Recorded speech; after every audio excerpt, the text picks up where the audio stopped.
So David, with all of the world to travel and plenty of people at home and right there in the U.S. to witness to and minister to, why come to Turkey? What's so important about coming here?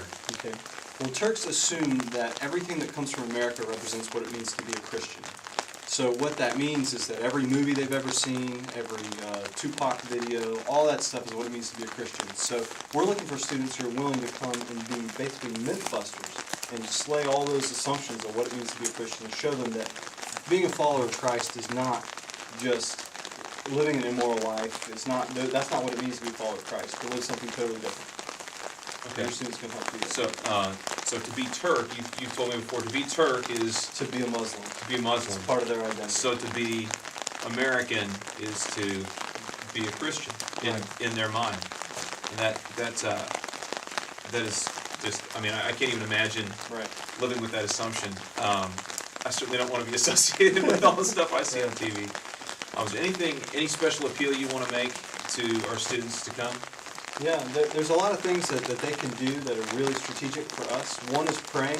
It's really hard to recruit people to come and pray because when you walk away from a trip like that, there's nothing tangible that you hang your hat on that says, I re-roofed this building at this church in Mexico, or I led these many people to the Lord. But we can see the fruit years later in what God does in the hearts of people.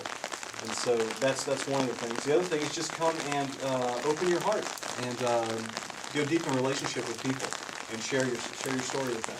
Because they can argue all they want about the theology stuff, but they can't argue with your story.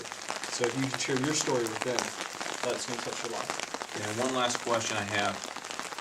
Tell me about the left-hand side of the graph one more time. Okay. A lot of people point to China, they point to Indonesia, they point to places like that where God's doing amazing things, and He is.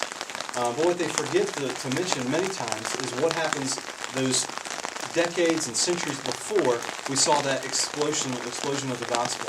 And there's those decades of people who faithfully came and prayed, and workers who packed all their belongings in coffins, literally, and moved across the world, and basically left everything they had to come and to work and sweat and bleed and many times die, face all sorts of persecution.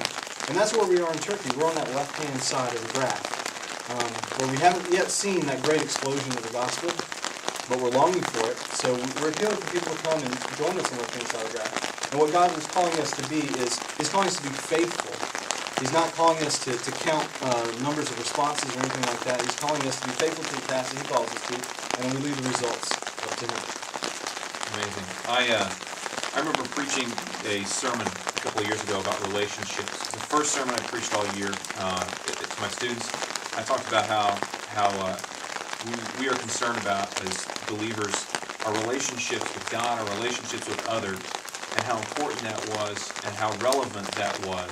And being here in the last few days and getting to know you and meeting some of the Turks, I would certainly say that this is a work that is based entirely on those relationships. So if you like relationships, if you want to go deeper, not only in your relationship with God, but in your relationship with other people, and especially coming here, I think you'll have that opportunity to be stretched beyond yourself, to have the opportunity, the chance to meet people from an entirely different culture, and to blow their mind about who Americans are, about who Christians are, and also to have a chance to, I want to say something else and I can't figure out exactly what it is, to really build friendships that will go so far beyond. We talked about Facebook, we talked about email. I was in a cafe last night, I met somebody for the first time. They've already sent me an email, I'm sure. These are the kinds of things that go on so much more than just a single trip. You might say, I'm here for 2 weeks, what could I possibly do? Right. But you never really leave, do you? You make a big difference. Yeah. If you take those relationships with you, and they're there forever.